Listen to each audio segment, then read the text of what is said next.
It's October 2022 and I'm taking a journey from Paphos, east along Cyprus's south coast, discovering Aphrodite's rock, ancient Kourion, Crusader-era Kolossi, monastic Omodos, with a spot of Cypriot wine tasting along the way.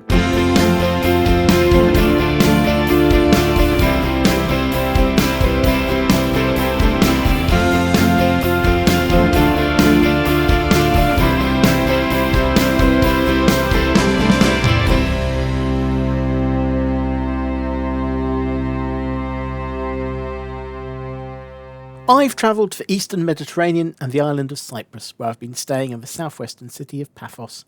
To see more of the island, I'm taking a day trip along the south coast. My first stop on the tour is a photo stop at the site of Aphrodite's rock, close to where the original settlement of Paphos was founded.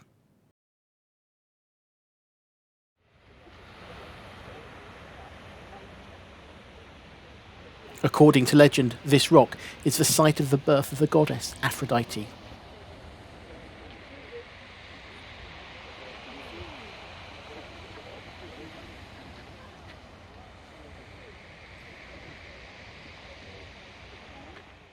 After a quick photo stop, we continue east to the site of the ancient city of Kourion.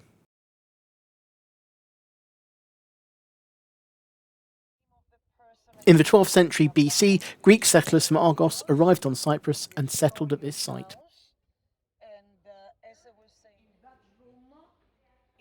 By the 11th century BC, the kingdom of Kourion had been established at the foot of the cliffs, though the Acropolis wasn't established until the 5th century BCE.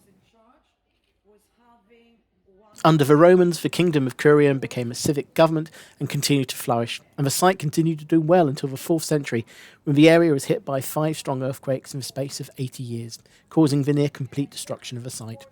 Over the following centuries, parts were reconstructed, but most of the Acropolis remained abandoned, with the entire site being destroyed in Arab raids in the mid-7th century.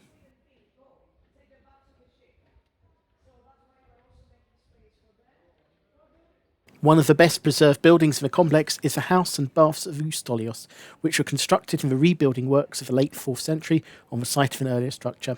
The complex had more than 30 rooms, many with elaborate mosaics that are still visible today. There is also a bathhouse attached to the main building.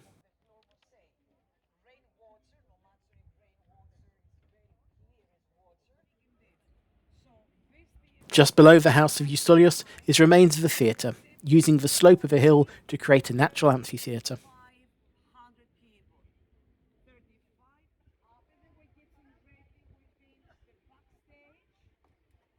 Unlike the house of Eustolios, no repairs were carried out to the theatre after the 4th century earthquakes, and instead the theatre that stands today is a result of restoration work carried out after its excavation in the middle of the 20th century.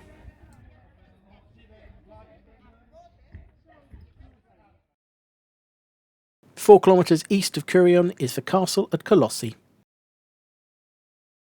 If the site of Kourion represents ancient Cyprus, then the castle at Kolossi represents the early Middle Ages.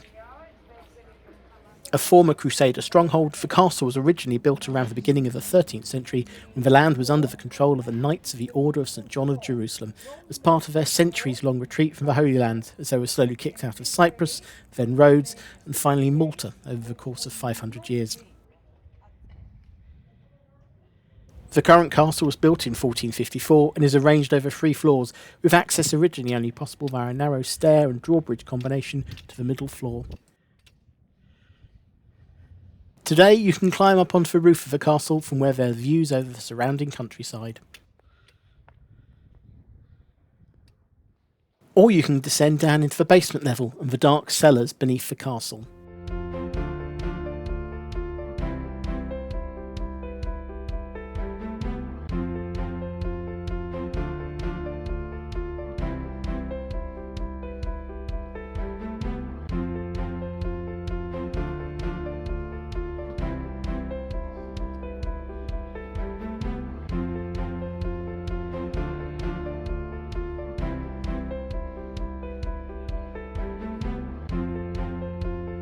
The castle is reputed to be the birthplace of the world's oldest still manufactured wine, Commanderia.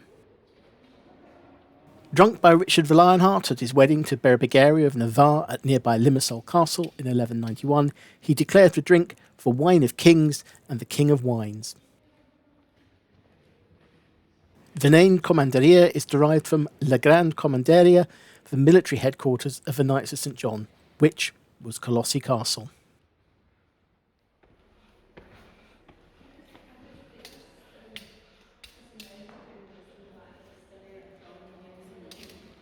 Inside the castle, the walls are plain, except for one mural depicting the crucifixion on the wall immediately next to the entrance.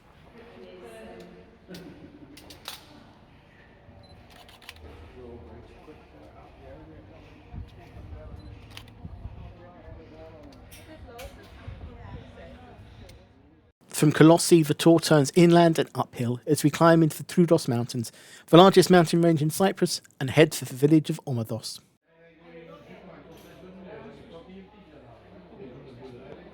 Before getting to Omodos, there's time for a quick detour to a local winery to sample several Cypriot wines, including a couple of versions of Commanderia, as well as the obligatory option to purchase souvenirs and gifts.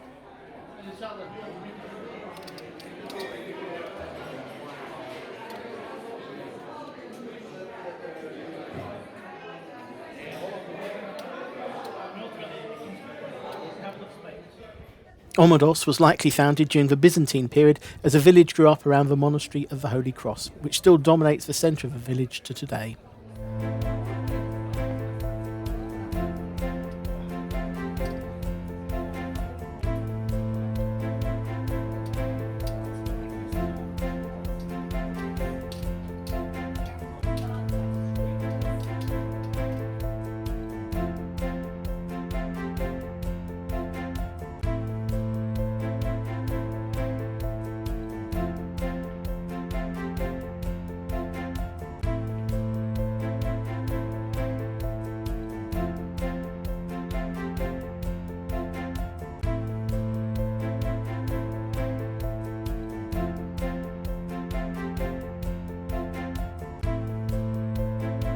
The monastery is home to a number of relics which make it an important point of pilgrimage. Amongst the icons on the screen wall of the church is a cross containing the holy hemp, a portion of the rope used to bind Jesus' hands after his arrest, as well as another icon containing fragments of the true cross. Around the edge of the monastery is a pleasant courtyard containing a number of museums and small gift shops.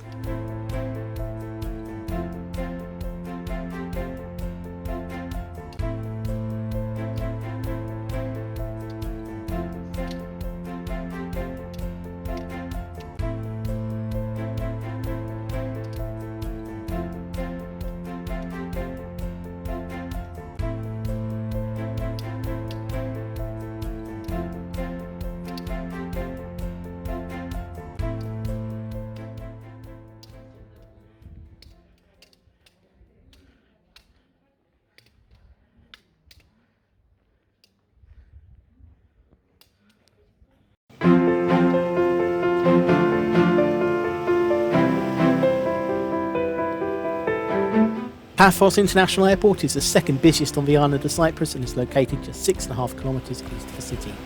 In 2022, Aegean, EasyJet, Jet2 and Ryanair are providing year-round connections to Paphos from a small selection of airports across Europe, with many other airlines providing seasonal connections during the summer months.